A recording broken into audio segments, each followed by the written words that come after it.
Hey everyone, welcome back to the channel. Video kind of slows down. Um, I've been working on stuff, and I guess I'm overrunning my laptop a bit. Second episode to Kuzu no Hong, two new characters basically. Alright, so our two new characters are Ecchan and Noriko. Ecchan is pretty much the only female companion Hanabi can get along with, really. We first see her at the beginning of the episode where she's asking Hanabi can they walk home together, but realizes, no, not realizes, but says since Hanabi now has a boyfriend, he comes first. So not Hanabi. Ecchan has a crush on Hanabi and likes spending time with her. Noriko, we kind of got a glimpse of her in the first episode. Basically, in the first episode, it was a flashback when, I think in grade school, they were having a sports day, and Hanabi ran the three-legged race with the guy that is her crush, her big brother, basically.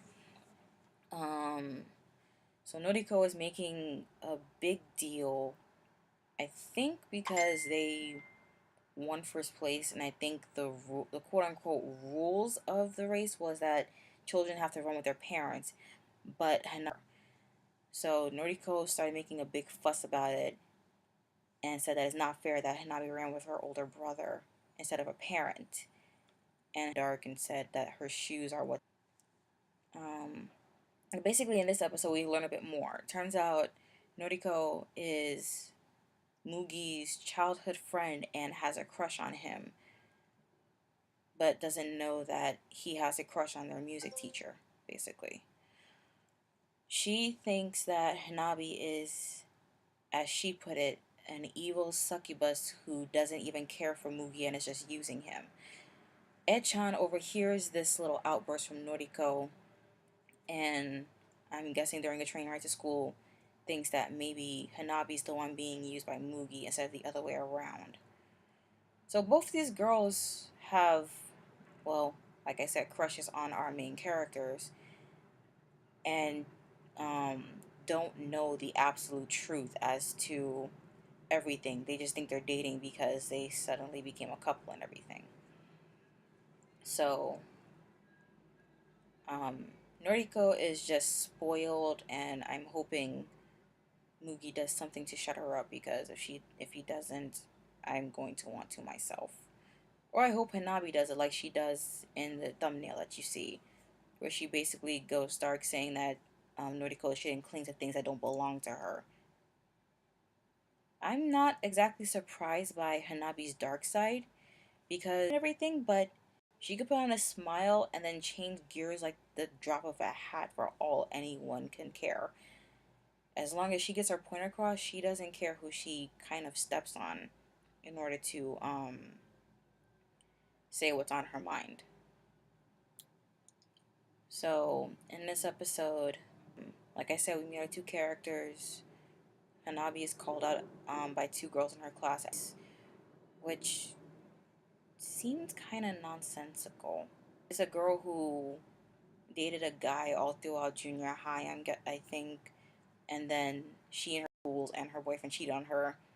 But there was another guy that she was, I guess, already dating that wanted her to stay with him, so she said yes. And now basically she can't choose between the older guy that she's dating and her past boyfriend. You know, I forget it. If I confuse you, I'm sorry, because I just also confused myself even though I saw the episode. I'm sorry. Um, so aside from all of this, Hanabi invited Ecchan to her house for a stuff, but by the way the episode ended, it looks like things got a little messed up or miscommunicated, sort of. I'm start like I said in my description of the previous episode, I'm thinking it's gonna be a bit more bearable if we see this kind of interaction between the characters. And other than that, everything seems pretty much like it's kind of going good. Although I think Hanabi, if this keeps up, might go a little oblivious to everything except for the woman he basically likes. It's getting to be hard watching this whenever he's around. So, more content. It turns out that I have one more episode to Super Lovers to watch. The new episode of Gabriel Drops to watch, which is basically episode 2, and 2 episodes of Masamune Kun no Revenge to watch. So I will definitely be giving you. I leave a little later tonight. Um, so yeah, look forward to that now and everything. And I will see you all next time.